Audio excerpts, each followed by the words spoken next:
começamos semana passada, a falar sobre a carta de Tiago.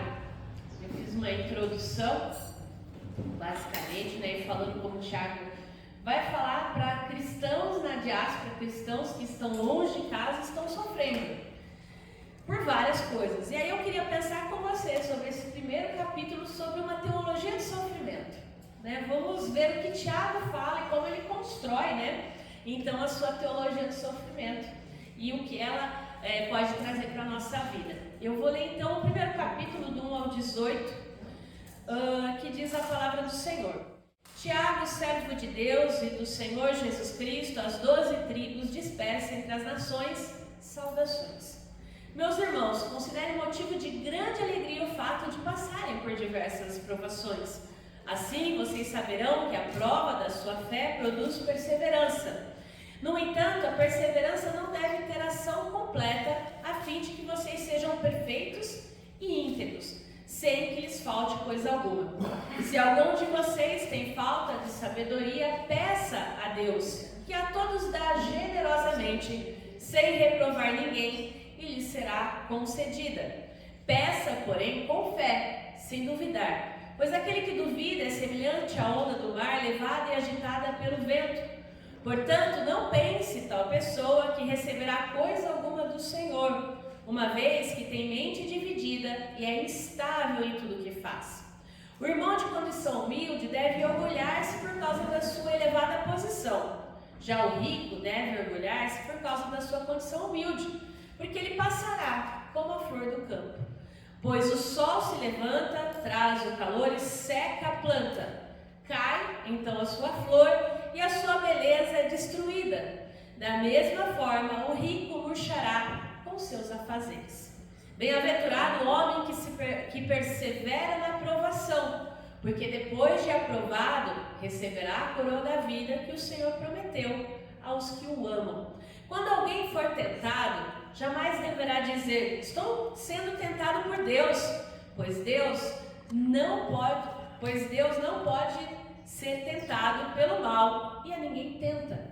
Cada um, porém, é tentado pelo seu próprio desejo, sendo por este arrastado e seduzido. Então, esse desejo, tendo sido concebido, dá à luz o pecado. E o pecado, uma vez consumado, gera morte. Meus amados irmãos, não se enganem. Toda boa dádiva e todo dom perfeito vem do alto e desce do Pai das luzes, que não muda com sombras inconstantes. Por sua decisão, Ele nos gerou pela palavra da verdade, a fim de sermos como os primeiros frutos de tudo que Ele criou. Palavras do Senhor. Amém. Bom, eu queria pensar com você, já que a gente vai falar de sofrimento, E a gente pode ter várias perguntas sobre o sofrimento. Por que a gente passa por tantas dificuldades? Por que a gente passa por tanta tentação? Parece que é sempre difícil, Quando ficar fácil tem alguma coisa estranha, Por que a gente perde algumas pessoas que a gente ama tanto?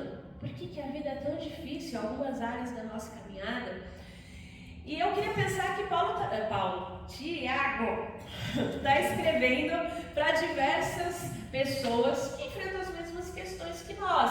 As tribos na dispersão sofriam por instabilidade financeira, por perseguição, por doença. Então, eu queria pensar aqui com você que Tiago ele não tem uma teologia equivocada do sofrimento, uma teologia good vibes, O cristão não tem sofrimento, depois que ela aceitou Jesus está tudo ótimo, aí ele se esconde, Não é essa teologia que Tiago apresenta. Ele tem uma teologia real. Vocês vão sofrer. E talvez na nossa caminhada a gente às vezes se pergunte, por quê? E é justo e tudo bem. O fato é a gente entender que não é a questão muito de quando, que ele trata quando e não se. Porque muitas vezes a gente fica, se eu sofrer, se eu passar. Não, a gente vai. A gente não sabe quando e nem a hora. E talvez o nosso maior questionamento seja justamente porque agora. Quando a gente sofre, muitas vezes a gente estava num momento tão bom da nossa vida, ou então aqui e agora. E aí eu queria lembrar você que o sofrimento é um intruso. Ele entra pela porta de trás sem pedir licença. Ele é inevitável. Ele chega derrubando tudo. Mesmo e quando geralmente parece que está tudo bem. E nos desestabiliza. E eu queria pensar com você que Tiago ele fala, quando passardes. Ele ecoa a sabedoria de Provérbios. A gente lê aqui, e eu não sei você, mas me lembra um pouco Provérbios. E é realmente isso que ele está tentando fazer. É como se ele trabalhasse aqui, que no caminho da vida nós vamos encontrar um convidado não querido, o sofrimento. E ele vai causar algo em nós. E Tiago ele quer lembrar que a inevitabilidade do sofrimento não anula a intencionalidade de Deus no meio da dor. E a gente vai entender um pouquinho disso hoje. O fato de o sofrimento ser inevitável não anula o que Deus quer fazer na sua vida. A intencionalidade. Deus tem intenções no meio do sofrimento. Ele quer realmente trabalhar em nós. E essas intenções muitas vezes não podem ficar muito claras para a gente não entende, mas o fato é que Deus vai agir e operar no meio do sofrimento. Então, essa teologia de Tiago ela é realista. Só que ele, do meio do nada, ele falou, olha, tendo motivo de grande alegria. Oi, como assim? Eu vou sofrer e eu vou ter que estar alegre? Parece loucura, né? Uma coisa meio coach, né? Como ficar feliz quando eu estou vendo a minha família ser destruída? Como ficar feliz quando a estrutura da minha volta parece que está desmoronando? Como? E é interessante que eu queria pensar que Tiago mostra as razões para a gente ter alegria no meio do sofrimento. E vamos às razões dessa alegria e depois a gente vai falar dessa alegria. As razões da alegria, diversas e vários tipos de provações. Vamos pensar, algumas pessoas perderam pessoas, outras perdem emprego, outras perdem a saúde. São vários tipos de provação. Porque às vezes a gente limita a nossa concepção de provação e sofrimento à nossa vida. Mas ele está escrevendo para várias pessoas que vivem diferentes tipos de realidade. E muitas vezes, assim como essas pessoas, a gente também olha para a palavra de Deus e a gente imagina que as provações na Bíblia têm uma linguagem matemática. Ou seja, se eu sofrer, Deus vai me abençoar. Se isso acontecer, está tudo certo. Até tem espaço para isso, mas não é isso que Tiago está trabalhando aqui. Tiago está trazendo um pouquinho aqui, né? Então, a sabedoria de Provérbios nesse primeiro capítulo dessa carta. O que ele vai trabalhar aqui, basicamente, que eu queria pensar com você? Que as provações não são o Enem da vida. Não é assim, você sofre assim, tem a resposta certa. Se eu gabaritar, eu estou bem como crente. Não é essa a ideia. A ideia não é uma prova matemática, mas a ideia aqui é como aquilo que a gente trabalhou na quinta-feira com os irmãos do ourives. Do ourives que purifica a prata. Lembra que a gente viu na quinta-feira? O que o ourives faz? Leva a prata para o fogo e a prata só está realmente pura quando o ourives consegue enxergar o seu reflexo na prata. Então, o sofrimento para Tiago não é apenas para causar dor, mas é realmente para fazer com que o nosso coração seja provado e purificado. Mas não no sentido que a gente costuma entender também. Quem nunca ouviu? Você está sofrendo tanto que você tem passagem direta para o céu. Né? A gente acaba comprando essa ideia de que o sofrimento dá pra gente um ingresso direto para as mansões celestiais. Não é isso também. Existem coisas no sofrimento que, assim como o ourives purifica lá no fogo a prata, é purificado no nosso coração. O sofrimento não é para salvação, mas ele é para a nossa purificação. É para nos moldar a imagem do ourives. Deus está trabalhando algo em nós que só o sofrimento vai ser capaz de fazer. O que é? Não sei, vai depender de cada um. A gente não consegue entender. Tiago está dizendo, olha, Deus está produzindo em vocês algo chamado fogo purificador. Mas não significa que isso é passagem direta para o céu, porque a gente sabe que a salvação vem pela fé, mediante a graça. Isso não é por causa do que a gente sofre, é presente de Deus. Então, às vezes a gente até brinca com isso, né? Ah, a pessoa está sofrendo tanto que é passagem direta. Não, não é isso. Mas com certeza esse sofrimento vai purificar, vai trazer algo para nós. E aí olha o verso 3. Vocês saberão que a prova da sua fé produz o quê? Perseverança. É isso que o sofrimento causa em nós. Tiago apela para a mente daqueles crentes. O que acontece? A gente sabe que Deus tem operado em nós no meio da nossa dor e do nosso sofrimento. E é isso que ele está falando. Ó, vocês estão sofrendo. Vocês sabem que algo está acontecendo. Tiago não faz uma afirmação que é desconhecida para aqueles crentes. Assim como não é desconhecida para nós. Tiago está apelando para a memória daqueles crentes. Olha, vocês estão passando pela dor, pelo vale, pelo sofrimento. Vocês sabem que mesmo chorando, mesmo sofrendo, Deus está com vocês. Deus está com vocês. Ele está operando aqui agora. Ele continua operando aqui agora. Você sabe que nas suas doenças, nos momentos de dor e sofrimento, Deus mexeu em algum lugar dentro do seu coração. Amém. Ele mexe, Ele trabalha em nós, nas nossas perdas, coisas que a gente não entende, mas a gente sabe que Ele está operando em nós. E é isso que Tiago está trazendo à memória daqueles crentes da dispersão. Olha, vocês estão aí espalhados, vocês estão sofrendo, mas vocês sabem que Deus está operando em vocês.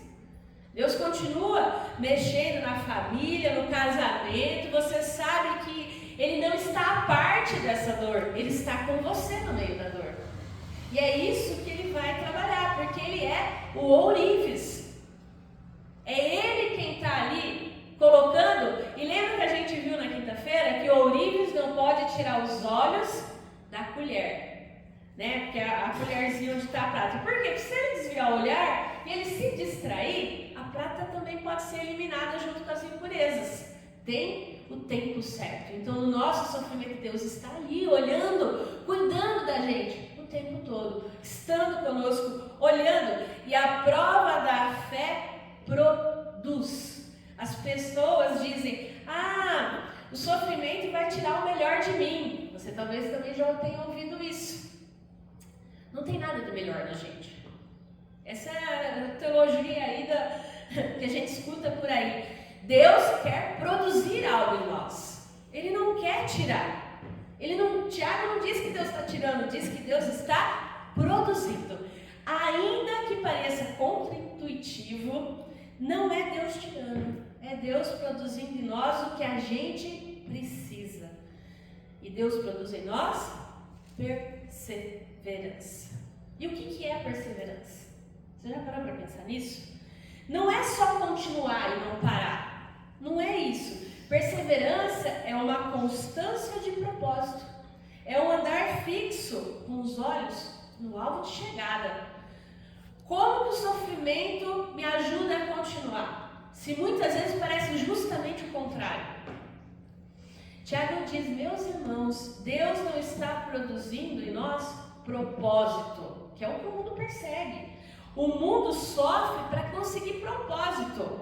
Por que eu vou continuar? Nós já temos um propósito. Perseverança só tem quem tem propósito. A gente não pode se esquecer disso. Quem não tem propósito não persevera. Desiste. Cansa, acabou, joga tudo pro alto. Você lembra o que Deus te chamou quando você se converteu? Qual é o propósito da sua vida? Louvar e adorar ao Senhor.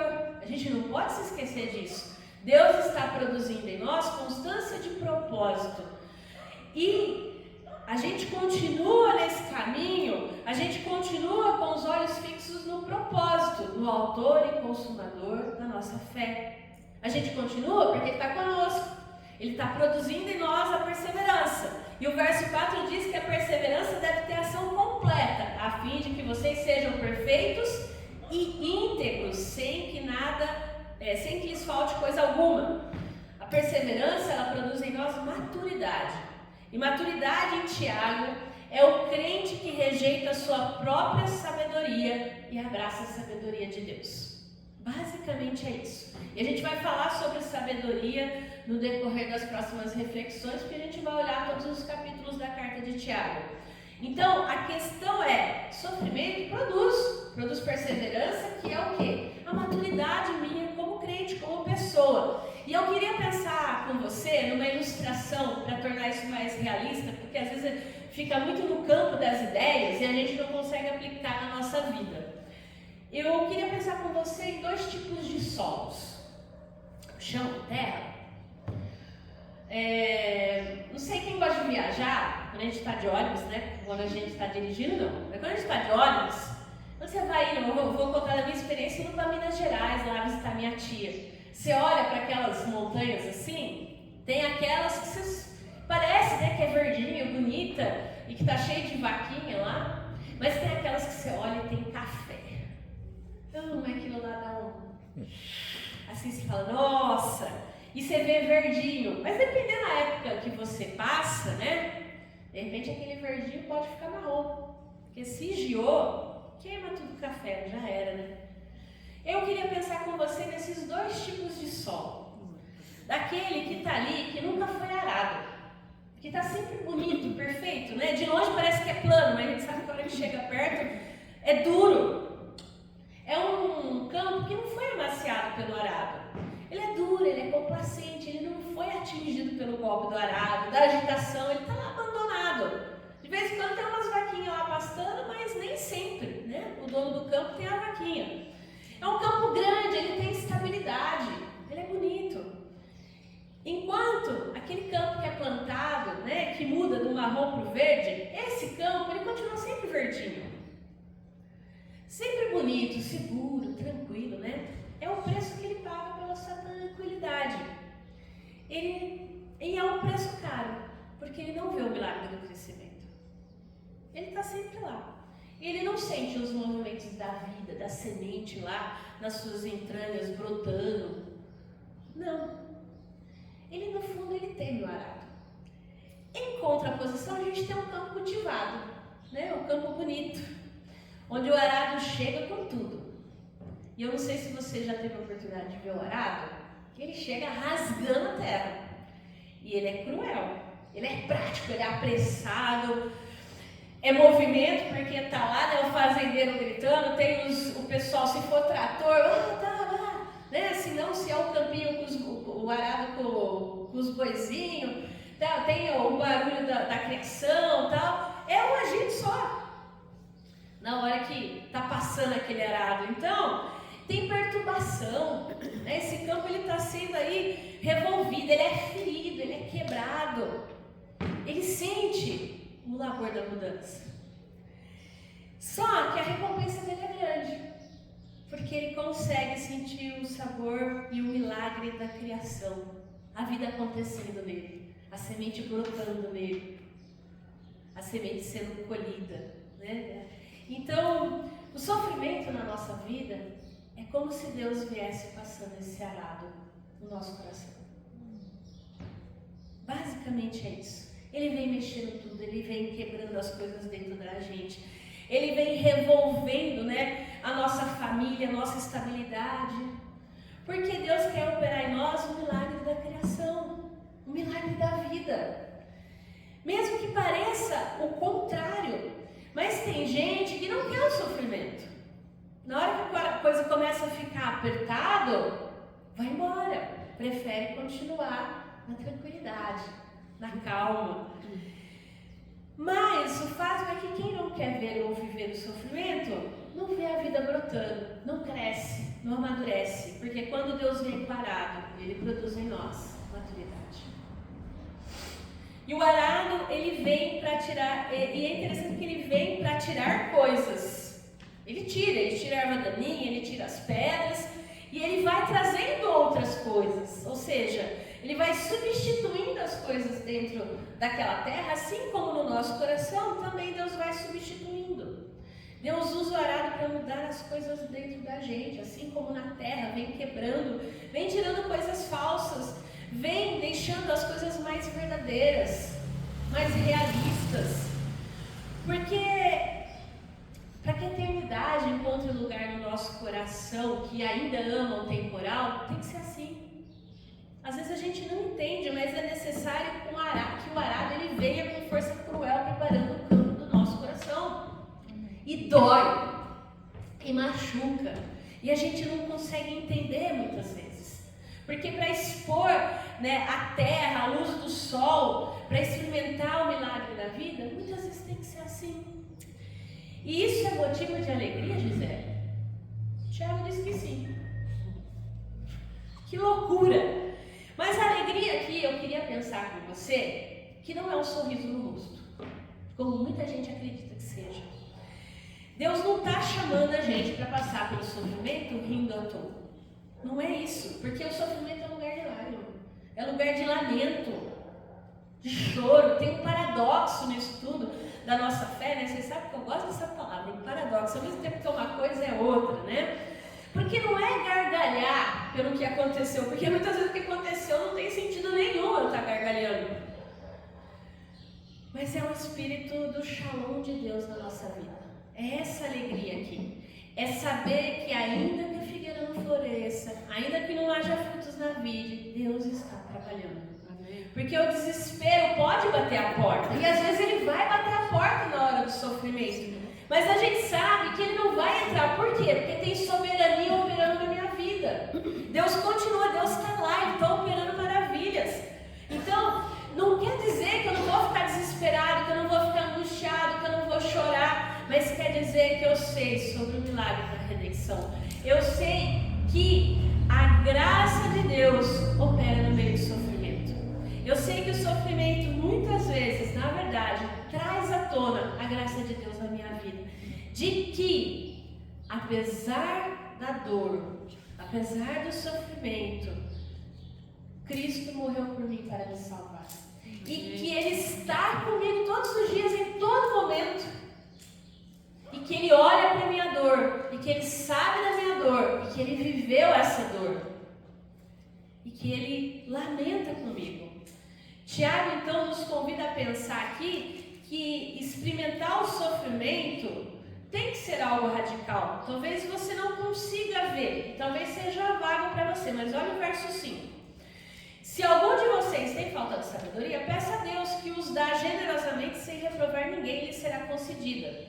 Se você não consegue ver o sofrimento dessa forma, se você não consegue entender que a alegria do Senhor, na verdade, é essa paz que excede todo entendimento, que me dá a capacidade de passar pela dor, deixar com que essa dor e esse sofrimento realmente produzam em mim perseverança e maturidade. Talvez você não consiga ver isso. Talvez esteja muito longe. O que Tiago fala? Peça sabedoria para Deus, para ver o sofrimento. Tiago apela mais uma vez para Provérbios, capítulo 8, depois você pode ler o capítulo 8 de Provérbios. A ideia é que o sofrimento é uma forma divina de ver as coisas funcionando na nossa dor. E que nós precisamos da perspectiva divina para passar pela dor. Então o que ele fala, basicamente, é: peça a tua sabedoria para que você possa conseguir ver, no meio do sofrimento e da dor, o que Deus quer com você. Para que Ele abra os seus olhos. E aí, para aquele que está passando pela prova, né, na família, que é marido, que é esposa, peça a Deus sabedoria para que a família não naufrague. Aquele que está com problema no trabalho, nunca consegue ficar no trabalho, peça a Deus sabedoria para poder trabalhar, para poder entender a dinâmica do lugar, para poder entender a dinâmica da cidade. Por que não está dando certo? Senhor, me dá sabedoria, me dá entendimento. O verso 6 diz: peça, porém com fé, sem duvidar, pois aquele que duvida é semelhante às ondas do mar, levada e agitada pelo vento. No capítulo 3 de Tiago, a gente ainda vai ver, mas eu vou trazer um pouquinho aqui para a gente entender isso. Ele vai fazer uma distinção entre sabedoria terrena e sabedoria divina. Todo o livro de Tiago, né, ele vai, na verdade, trabalhar a partir dessas duas perspectivas de como a gente encara a vida. Ou a gente encara a vida a partir da sabedoria de Deus, ou a partir da nossa. Basicamente é isso. E aí, que ele vai dizer que alguém que confia na sua sabedoria é como alguém agitado pelo vento. Porque ele pede para Deus sabedoria, mas no final das contas ele opta pela sua própria. E a sabedoria divina vem e diz o que fazer. Mas quando a gente opta pela nossa, olha o resultado no verso 7. Não pense que a pessoa que receberá coisa alguma do Senhor, uma vez que tem a mente dividida e instável em tudo que faz. Tiago, ele está dizendo que quando você estiver passando pelo sofrimento, peça sabedoria. Peça sabedoria.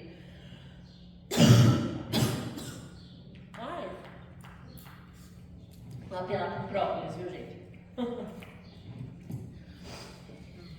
Peça sabedoria. Basicamente, o que ele vem falar aqui é que você vai precisar de algo antes. Abandonar a sua própria sabedoria. Porque muitas vezes a gente acha que sabe das coisas. E que a gente vai conseguir resolver as coisas. E a gente fica criando na nossa mente planos mirabolantes. E sabe o que isso gera em nós? Ansiedade. Por quê? Porque a gente cria cenários inimagináveis na nossa cabeça e no final das contas, chega lá, não é nada disso. E a gente sofre duas vezes. Pelo que está acontecendo e por aquilo que a gente pensa que poderia resolver, mas não resolve. Porque a gente está optando pela nossa sabedoria e não pela de Deus. Tiago diz para pedirmos a Deus, mas antes abandonar a nossa sabedoria. E a gente precisa abandonar a nossa perspectiva de ver as coisas e de resolver as coisas, porque senão sabe o que acontece? Em toda a aprovação de Deus, que a sabedoria de Deus não é pedida para resolver um determinado problema, portas de tentação vão se abrir. Ele faz um jogo de palavras aqui entre provação e tentação. E você pode estar achando que ele está quebrando o texto e mudando de assunto, mas ele não está. Porque ele fala assim, peça sabedoria, senão portas de tentação vão se abrir. Basicamente é isso que ele está falando. E que portas são essas? Por exemplo, minha família está complicada, minha esposa está num momento difícil, meu filho dá trabalho. Quer saber? Eu não aguento mais isso. O que eu faço? Chuto o balde. Cansei dessa casa. Aí aparece uma tentação no trabalho, aparece uma tentação em outro lugar que parece mais atraente. O que acontece? Peca. E o pecado gera o quê? A morte. Eu estou com um problema financeiro, eu não consigo resolver. Aparece uma oportunidade impressionante. Eu abro lá o Instagram, jogo do tigrinho.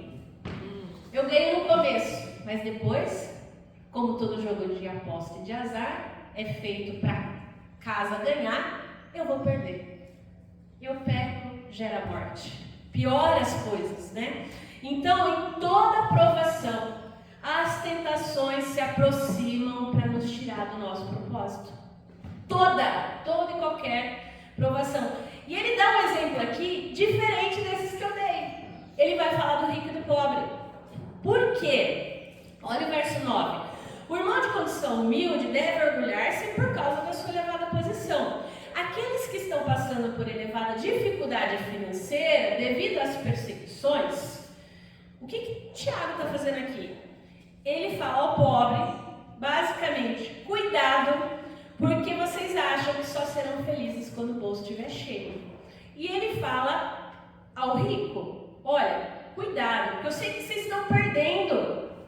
O que estava acontecendo aqui? Os ricos estavam se convertendo e perdendo contratos na sociedade. Eles estavam perdendo dinheiro. O pobre achando que precisava de dinheiro para ficar bem, o rico perdendo dinheiro. O que ele vem basicamente falar? Olha para aquele que é o consumidor da sua fé. O sofrimento revela na nossa vida o quê? Tesouros do nosso coração. Por isso que ele está trabalhando aqui com rico e pobre, parece que ele mudou de assunto, mas ele não mudou de assunto. Porque para o rico ele diz no verso 10, já o rico deve orgulhar-se por causa da sua condição humilde. Por quê? Porque ele vai passar igual a flor do campo. Qual era a tentação do rico aqui? Ele estava perdendo contrato, ele estava sendo colocado de lado, ele estava perdendo prestígio. Quem tinha dinheiro estava começando a passar por provação. Por quê? Por ser cristão. E ele falou, olha, isso é bom, então vocês têm que se orgulhar disso. E não ficar com medo, temeroso que o dinheiro vai faltar e que vocês não vão ter recurso. Tiago, ele está dizendo que não era para fixar os olhos nisso, mas em Deus. O verso 11, pois o sol se levanta, traz o calor e seca a planta, cai então a sua flor e a sua beleza é destruída. Da mesma forma, o rico murchará com seus afazeres, ou seja, bens materiais vão ficar.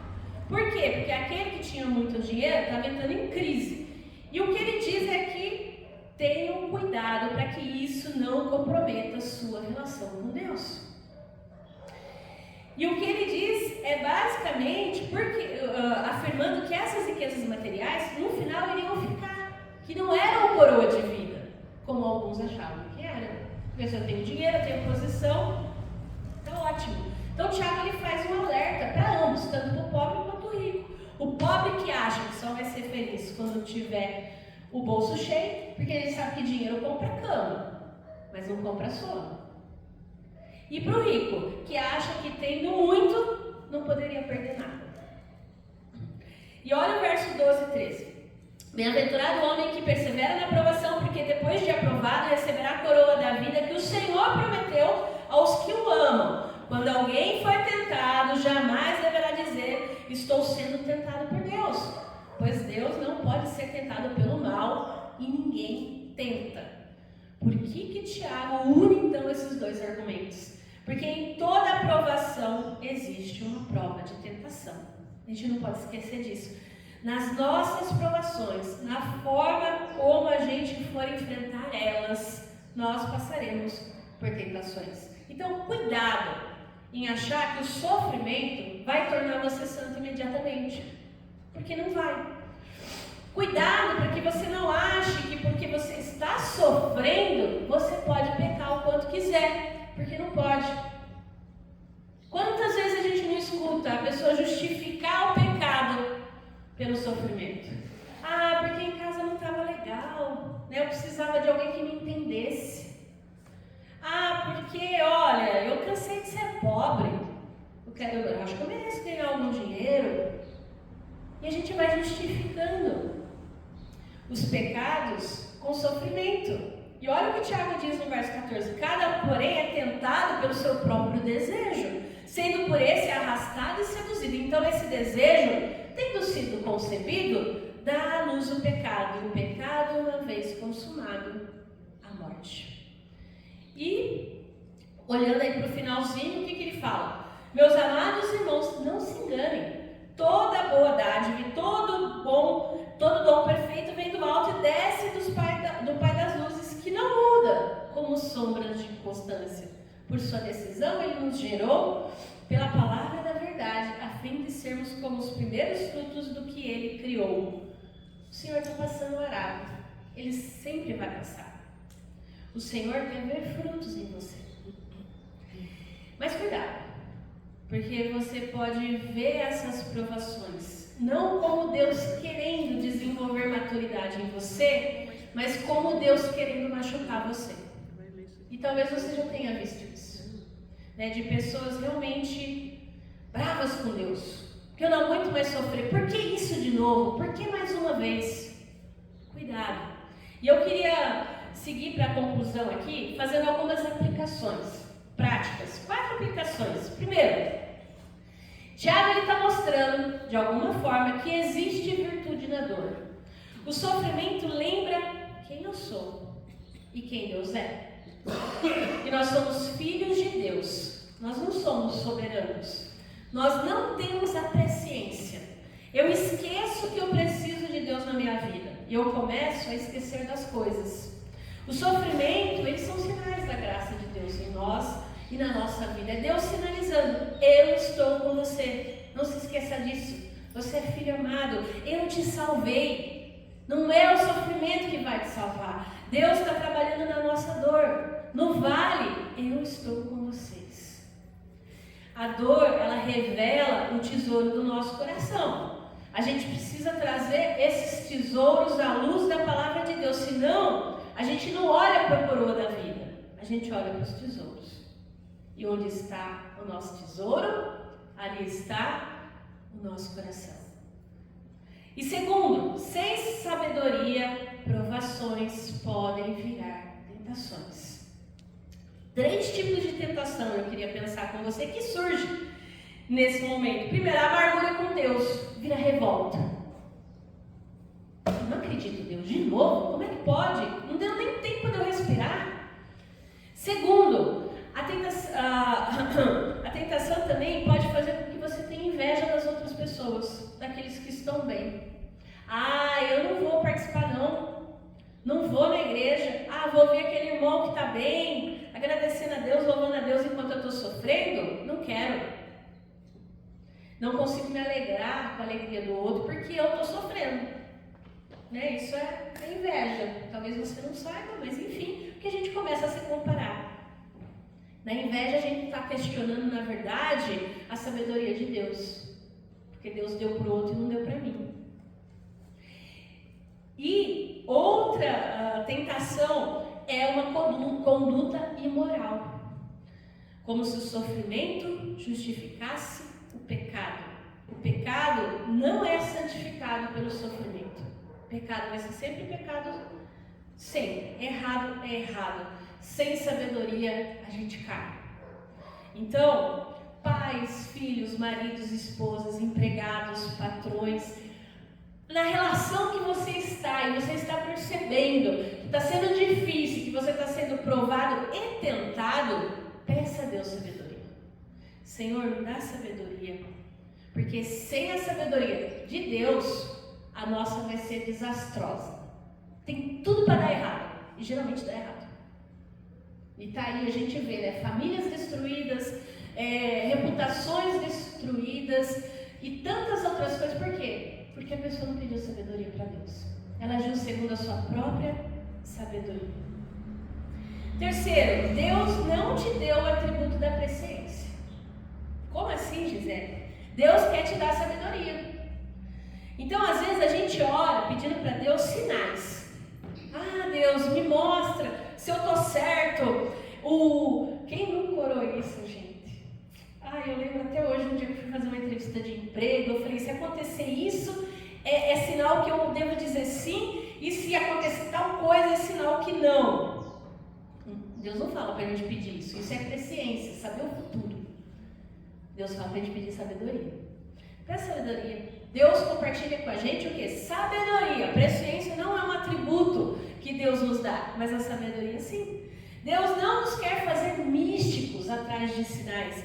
Deus nos quer fazer filhos sábios, pessoas sábias. Então peça sabedoria a Deus todo dia.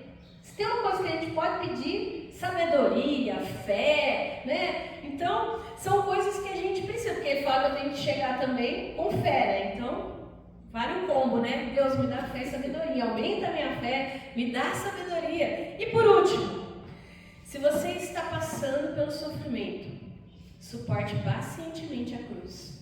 A dor que chegou na sua casa pode ser a doença, pode ser o luto, pode ser a crise matrimonial, a crise financeira.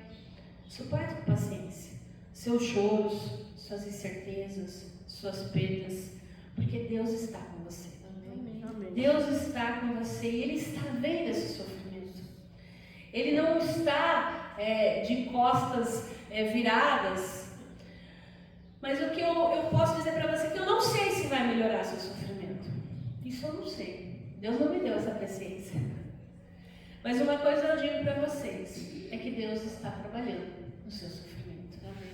E talvez só você saiba como. Porque o arado está passando na sua casa, na sua vida, no seu coração. Peça a Deus sabedoria. Seja paciente. no momento oportuno, tudo isso vai gerar vida. A gente às vezes não entende. E talvez não seja a nossa função entender. Porque a gente é doido para entender as coisas. Mas talvez seja a nossa função louvar o Senhor e saber que no meio da dor, apesar de tudo, Ele vai continuar sendo bom. Ele vai continuar agindo nas minhas dores, nas minhas dificuldades. E eu queria deixar mais uma vez, é a mesma frase da semana passada. E dessa vez eu fiz até um bilhetinho que eu vou entregar para os irmãos depois, para você lembrar essa frase para você. Os nossos sofrimentos tornam-se suportáveis à luz do Cristo crucificado.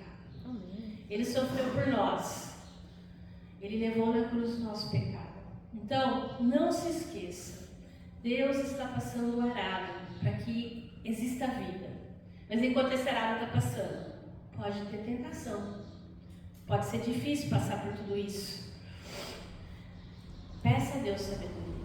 Peça a Deus direção. Todo o tempo. Porque Ele está conosco no meio do sofrimento. Não se esqueça. Amém?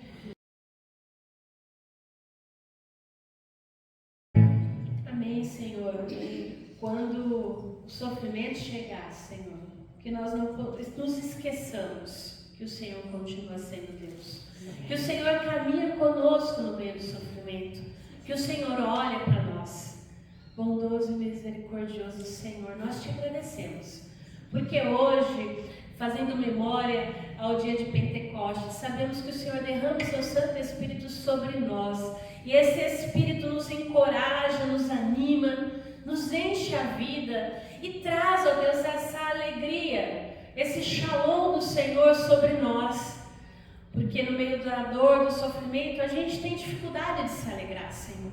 Nosso coração dói, a vida dói. Tem hora que é difícil até levantar da cama, abrir os olhos, Senhor, porque tudo dói. Obrigada porque o Senhor está conosco, ó Pai. E por isso pedimos que o Teu Santo Espírito endireite, Senhor, as nossas veredas, ó Pai. Que diante do sofrimento nós não caiamos, ó Pai, em portas de tentação. Nos dê sabedoria, ó Deus, para sermos fortes, para sermos vigilantes, ó Deus, para que nós possamos buscar refúgio sincero no Senhor. Porque no dia que o arado da dor vem, a gente às vezes fica buscando, Senhor, paliativos para anestesiar essa dor. Mas, ó Deus, que nós não caiamos nessas armadilhas. Que os nossos desejos, ó Pai, que estão lá no fundo, que vem à tona no momento da aprovação, não nos dominem, Senhor. Porque nós somos filhos Teus. E nós queremos, ó Pai, viver a Tua sabedoria, queremos viver a Tua retidão, queremos viver aquilo que o Senhor tem para nós, ó Deus, de melhor na nossa vida.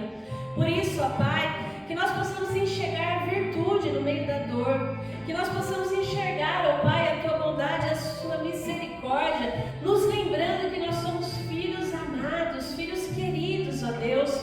Dá-nos sabedoria em todas as coisas. Nós não queremos, ó Pai, sermos místicos atrás de sinais, mas nós queremos ser filhos sábios.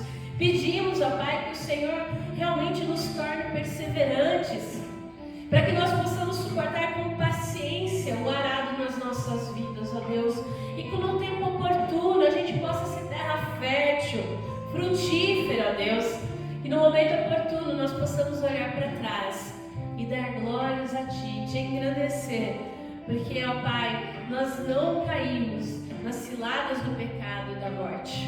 Pedimos, ó Pai, que o Senhor fortaleça as famílias aqui representadas, ó Deus. Que o Senhor seja sobre aqueles que estão doentes, sobre aqueles, ó Deus, que estão desanimados, que estão entristecidos, que estão, ó Deus, em dificuldade. Dá-nos, ó Deus, ânimo, coragem, força. Pedimos para aqueles, ó Deus, que estão enlutados, que o Senhor continue consolando e fortalecendo os corações, ó Pai. Pedimos, ó Pai, também pela nossa cidade, pelo nosso país, ó Deus, pelos governantes, pelas lideranças, ó Pai.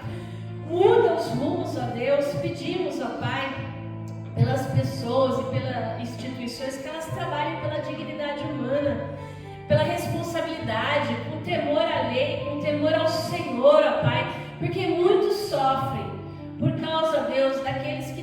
sábios, daqueles que querem tirar lucro, são vítimas da corrupção, Senhor. Pedimos, ó Deus, seja misericordioso, sopra o Teu Espírito sobre a nossa nação, sobre a nossa cidade, sobre a nossa igreja, ó Deus. O Senhor é o cabeça, por isso vem sobre nós, ó Deus, e pedimos, envia trabalhadores para a IPI de Araraquara, Senhor. Envia pessoas para que juntos nós possamos proclamar o Teu reino, que o Teu Santo Espírito nos capacite, Senhor, a sermos testemunhas, que as pessoas olhem para nós e vejam a sabedoria do alto operando nas nossas vidas, nas nossas escolhas cotidianas, naquelas coisas comuns. Pedimos sabedoria, Senhor. Nos dê sabedoria, nos dê discernimento, nos dê um coração quebrantado, humilde, Senhor, para que nós possamos, ó Pai, resplandecer o Teu amor e a Tua graça. Louvado seja Seu nome por cada vida, por cada família aqui, Senhor, representada. Louvamos a Ti, Senhor, porque o Senhor tem nos sustentado, tem suprido essa comunidade. Louvado seja o Senhor pelos dizimistas, pelos ofertantes. Agradecemos a Deus pela festa do pastel, por tudo que o Senhor operou ontem, pela comunhão, pelos recursos levantados, ó Deus, que nós possamos usar esses recursos para a honra e glória do Seu nome, que vidas possam ser alcançadas, ó Pai, através de cada sonho que o Senhor tem dado para a Tua igreja, para o nosso conselho, para a diaconia, para cada liderança, para cada irmão, ó Deus, que nós possamos sonhar com a igreja, ó Deus, sábia, que busca a sabedoria do alto para realmente dirigir a sua existência, Senhor. Faz-nos florescer aqui onde o Senhor nos plantou. Nós passamos por muitos sofrimentos, e é verdade que muitas vezes essa comunidade não teve sabedoria, seguiu os seus próprios preceitos, mas nessa hora nós pedimos a Tua sabedoria, Senhor. Direciona a nossa vida, direciona as nossas famílias, direciona, Deus, a nossa vida ao longo dessa semana. Oramos a Ti agradecidos, ó Pai. E aquilo que aqui nós não verbalizamos, mas que o Senhor conhece de cada coração, Senhor, nós entregamos a Ti, através da oração que o Seu Filho, Jesus, nos ensinou, dizendo juntos: Pai nosso, que estás nos céus, santificado seja o Teu nome. Venha o Teu reino, seja feita a Tua vontade, assim na terra como nos céus. O pão nosso de cada dia nos dai hoje. Perdoa as nossas dívidas, assim como nós perdoamos aos nossos devedores. E não nos deixes cair em tentação, mas livra-nos do mal, pois Teu é o reino, o poder e a glória para sempre. Amém. Meus irmãos, receba a bênção, que a graça do nosso Senhor Jesus Cristo, que o amor de Deus Pai, a comunhão e as consolações do Espírito Santo seja contigo, te fortalecendo em meio ao sofrimento e te dando força e sabedoria para continuar hoje e sempre. Amém.